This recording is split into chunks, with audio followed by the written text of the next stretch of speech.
You guys want to make a bow out of duct tape? Or a mustache out of your finger? You got two options, baby. Because it's 2010. Hi, baby. I'm Rachelocoolmua, and this is what we've come to. I don't even know how to say this. How do I start this video?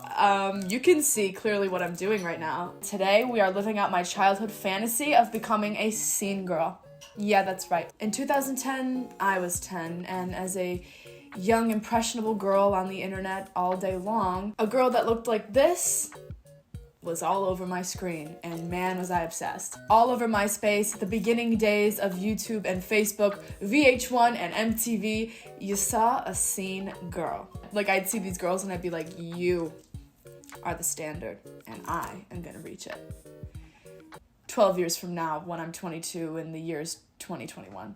But I'm gonna reach it. I am somebody, like a lot of other people my age, that is very attached to nostalgia, so I literally refused to get rid of anything I've ever owned, including this flip cam. All right, hey. Hi, queen. This is where my beauty career really started. I filmed so many YouTube tutorials on this thing, really embarrassing. Yeah. It is a Miss Smiley makeup here. Yeah. Miss Smiley Makeup was the name, and positivity was the game. You know what? If anything, I'm true to character.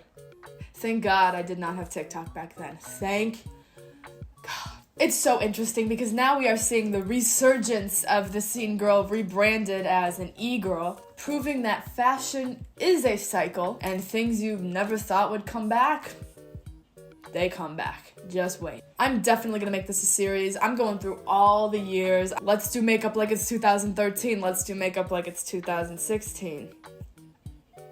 I'm looking at you, Anastasia Beverly Hills. Wait, I'm gonna do this like it's 2010. Please make sure to rate this video 5 stars, and all the products are gonna be linked in the description to the right. Please make sure to hit that subscribe button if you wanna see a 25 questions tag. Girl. I just went from normal to crazy in 2.5 seconds. It's a record. Without further ado, here is me doing my makeup like it's 2010, Scene Girl edition. Let's go. Let's get it started and ha. I don't know why I feel like talking like all the small things, like it just seems fitting, right? Okay. When I saw Michaela on TikTok, you know Michaela, I don't even gotta say her last name. When I saw her use the Dream Matte Mousse, I nearly went into cardiac arrest. Okay, I'm serious. This foundation is shit on so much, I question how I was able to find this at Target. I was a SLUT for this stuff. Looking orange as OMG. Whoa. This was the lightest shade. I'm just gonna go in raw dogging with the fingers because, let's be real, among the younger generation, brushes were not really important. If it looks like cake on your finger, how is it not gonna look like cake on your face? Ooh, that felt... Oh, wow. This is awful. It's like chunky. Is mine expired? Like, did the cake expire? Like, whoa. This is way worse than I thought. This is like catching on absolutely every pore and every line. But you know what? That's the perfect texture for 2010 makeup. At best, I remember using a sponge like this. So let's try that. Okay, that's a little bit better. I feel like feeling it on my skin was the worst possible thing because it literally, I'm not even joking, felt like I was rubbing like peanut butter on my face. I don't know how to describe it, but it was really gross. Okay. This, to me, in my opinion, was one of the first like viral gimmicky products. I think people genuinely bought it because they had never seen anything like this before. It was a mousse. Like, I've never seen a mousse foundation. What's a mousse foundation gonna do? Now that it's on, it doesn't look like too bad. It looks like a cakey foundation. I feel like until the L'Oreal True Match line came out, where they had like 1N or 1C or 1W, which stood for neutral, cool, or warm. I feel like before that, and this is just based on my experience, there wasn't really an emphasis on cool tones or warm tones or anything like that. Like, here's light, here's medium, even dark shades were not super widespread, which is awful. I think that's something that has evolved over time is shade range. You know, with Fenty Beauty, we have really put an emphasis on getting a proper shade range with like 40 different shades, whereas back in the day, it was like maybe 5. Crazy. Wow, I'm feeling orange, I'm feeling caked, I'm feeling matte, I'm feeling moosed. It looks the exact same. Like, I remember looking like this and being like, wow, like, I look good. So highlighting and contouring wasn't super popular at the time. With professional makeup artists, it's a whole different story. But for the everyday user, we weren't really highlighting, we weren't really contouring, there wasn't really such a thing. Kim K hadn't come out yet with the picture, you know what I mean? The picture. You know that picture. Kim K hadn't come out with that yet, so we weren't really privy to that information. But I do remember the concealer that I loved. It was my mom's and I stole it from her. They still make it. The Maybelline Cover Stick. Okay. So it wasn't really done in a triangle. There was no like emphasis on like highlighting. It was seriously just like, this is under eye cover up. Okay, then I'm gonna put it under my eyes. And I remember be like this. Oh, okay, even doing that, I'm like cringing. Ooh, this looks bad. So like I said, contouring wasn't a thing, but bronzer was. Snooki, how you doing? Where's the bitch? It would usually be on like a brush like this that was always like super scratchy and like wiry. I just always remember brushes before kind of the beauty boom being so scratchy. And you grab your bronzer, powder bronzer, and you just like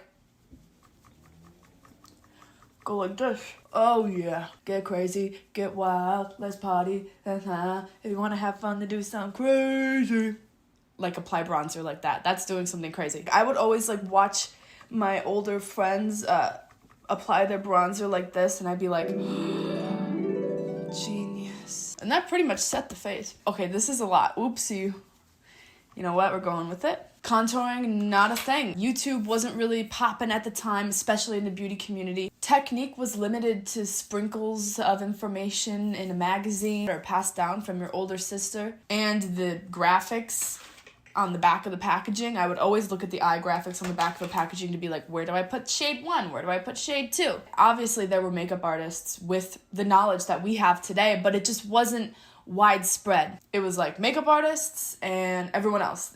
Now the line is much more blurred of what we all know. Looking at the Allure 2010 like best makeup, I encourage you to look at that list because it will seriously like awaken something in you if you were into makeup at the time. They said the CoverGirl Cheekers blush in Natural Rose was the thing. It was the blush of the year.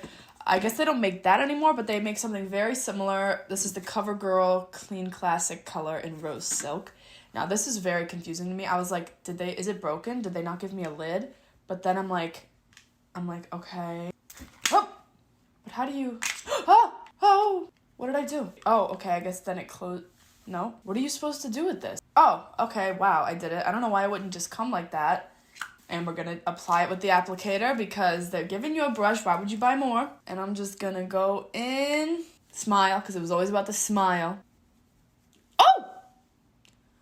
Oh, that's got that shine. The smell! It smells like menthol? No, it smells like Vicks Vapor Rub. Wow, I like literally just snorted that in. Okay. Feeling good. It smells like Vicks Vapor Rub. That's very weird. Love it. Bright pinky shades seemed to be the standard back then. Like I said, for the everyday user, color theory wasn't as widespread of knowledge. It was like blush is pink, so here is pink. Yeah, I remember seeing a lot about applying it in a triangle like this. I like to think of like scene or like this type of look as like a hyper pop emo. It came from emo, but it was much more colorful and bright. It was much more fashion based rather than like, you know, emotional based. Pop punk, electronic, I like to call it like internet core. That was the music that dominated this subculture and it was very like and like the blush, the color scheme, the color palette matched. It was bright, it was neon, it was cartoony, it was fun. It was party time central. It was time to party. Wow. I'm looking historically accurate AF right now. So this is the skin. I'm feeling like awesome. The mousse, absolutely not. This thing, I mean, I knew this wasn't gonna work. Absolutely not. The blush though is okay. The blush is okay. CoverGirl. I feel like we've kind of forgotten about CoverGirl a little bit, but let's bring it back.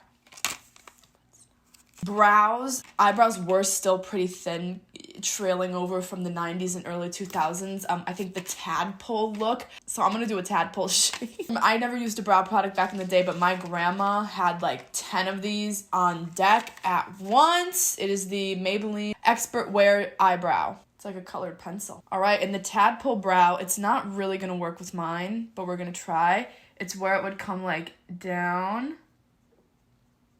It'd be really thick up front, and then it would go up. Like that. See, if this part of my brow is gone, it'd be the perfect tadpole brow. This pencil is so red toned, which does not work with brows really ever. Alright, we're getting a little 2016 about this. Brow pencils just have to be more cool toned, more taupey, because like if your pencil is any bit red, it's gonna come off so much more red. So I mentioned cartoony before, and the eyes definitely reflect that. Exaggerated, big, puppy dog eyes. That was the look of the century. Black, silver, and white were like the most popular colors. Going to Ulta to buy stuff for this look was very telling of how time has evolved, because there was not one eyeshadow palette, especially the like more drugstore brands, there was not one that had black and silver. They were all bronze or neutrals or mauves. So we're really coming a long way. One of my first favorite makeup products, the L'Oreal Paris Duo shadows in platinum. It's where I had the black and the silver. Don't. Like, quite literally don't even come at me about that, because that was the shit. The NYX Jumbo Eye Pencil. I feel like this, if this wasn't one of the first, like, internet viral products, then this had to be one of the first. Usually the one in white, you get the white one and the black one. The milk and the black bean. The milk one was sold out because even though it went viral in 2010, yes, it is having a resurgence. They are being used in a different way, though. You know, back in the day, the milk eyeshadow was used to prime your lids. I remember that was a popular thing. Now people are using it to micro highlight, which just shows like the evolution of how we're using our makeup. Really what they did was covering the first half in the black in kind of a like half moon shape. This is so hard to work with. Like I need to use a brush. Like I don't want to, but I need to. I'm gonna set this with a black eyeshadow because I cannot risk this moving. Yes, girl! Let's party! A lot of times eyeshadow will be applied with that applicator, you know, that sponge applicator, classic. This is where I would then take the NYX Jumbo pencil, but I'm gonna take a white eyeliner, still NYX, so hey. And I'm gonna go on the first half of the eye. I'm gonna swing around the underline and then kind of go on the waterline and a little bit under. Going back in with the black, I'm going underneath, and then I'm gonna go just under that white and then blend it out with shadow. Looking good. Next, I'm gonna take a silvery shadow. I'm thinking like, boom, boom. I'm gonna place it on the first third of the eye. Oh yeah. Oh, that's nice. All right, I just finished the black and silver on both eyes. I am now gonna go in with a liquid eyeliner. Wee.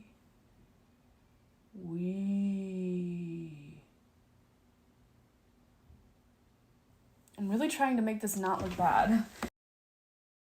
But connecting your upper line with your lower line is really what gave that kind of cartoon type look. Now, like how much you winged a wing was dependent on the individual, but in general, a pretty big wing. I'm gonna add just a little more black to the outer corners to really blend in with the liner. And then I really want to add some white shimmer to the inner corners because, like, seriously, that was also a thing I really remember. Oh, this is great. This is really great. Mascara, Come on, Maybelline Gray Lash, it was the moment, it still is the moment. This is the longest running moment of all time, some have said. I've heard it before. Bonus points if you got the clear one and you mixed it with brown eyeshadow to make your own brow gel. Yes, we were in the trenches, people. We had to mix our own brow gel. And just really coating this. Wow, this is actually a great wand. Spider lashes. I remember watching a trend video. This was more in like 2011. Trends for 2011. And they were like, spider lashes. And I was like, yeah.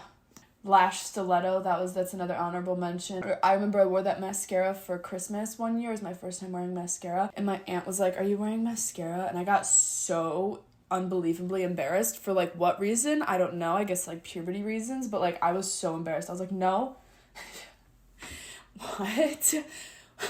What? You're crazy. But I was wearing mascara. Like why was that? Why wear it if you're... Love being a preteen. Bottom lashes, I'm just gonna boom, slap, work it back. Baby, run that track. Lips. Stop. Would you think I was gonna wear lipstick? No, it was so convenient back then. You just get a little foundation and you're done. I have this memory, this vivid memory. I was in 6th grade, so it was like 2011-ish, and I went to the bathroom at school, and I had the L'Oreal True Match Roller Foundation. It was like a cream with a roll.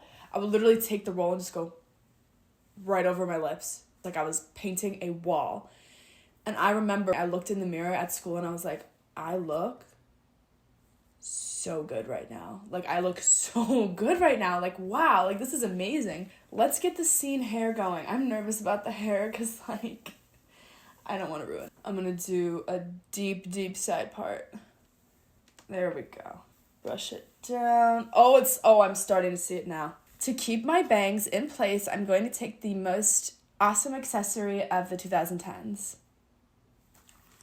This is a historically accurate from 2010. Baby Rachelocoolmua made this herself. Duct tape bow. Duct tape. Why were we so obsessed with duct tape? What was that? Like, was it like the recession? Like, why were we so obsessed with making stuff out of duct tape? Like, I am literally feeling myself so hard. Like, this is so awesome. Everybody had these rubber bracelets. They mostly said like, I love boobies, but I was a diehard Michael Jackson fan at the time, so all of mine are like, I heart Billie Jean, because I heart Billie Jean, you know what I mean? I have my Jonas Brothers watch. You know, if I wasn't into Michael Jackson, I was into the Jonas Brothers, so let's just apply that. These Justice earrings, you guys. If it wasn't these, it was those little rubber spiky ones, but these is what we're gonna go with today. Yes. Gotta have some candy. You're not a rave girl if you don't have candy. Oh, wait, this? What is this? If the camera came out, immediately this. Like, immediately this. Like, why was it immediately that? Like, what was that doing for us? Like, you had to do that, like, in a picture. You just absolutely had to. Or that. I remember, like, that was my thing. Like, if a camera came out, the hand was going on the chin. Oh my god, I have to do something so fast. Bro, stop! You got 3 options. You got option number 1, fierce. Option number 2, silly. I don't even know what that was supposed to, like, indicate. Like, option number 3, quirky girl. We all lived through it, okay? Maybe not some of us, but we all lived through it. We all had our moments. Yes, it's embarrassing now, but guess what? What the teens are doing now is going to be embarrassing in 5 years anyway.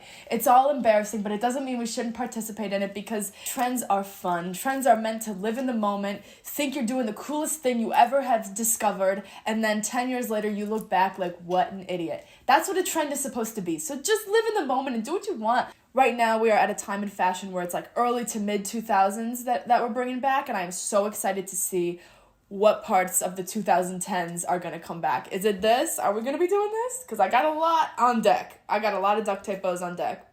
I'm ready to go. I got my long sleeve shirt under a short sleeve shirt. I am ready to go. And now you are too, because you watched this tutorial. I could have never imagined in 2010 that the beauty community would have evolved in the way that it has. And I could have never imagined in 2010 that I would be a part of it today. That makes me want to cry a little bit. Baby Rachel, you're gonna do it. Well, I am, and you are gonna like it, okay? So just apply that mascara, and let's get right into it. Woo! I love you guys so much. Comment below what year you want to see next. And yeah, I love you. Bye. Rawr.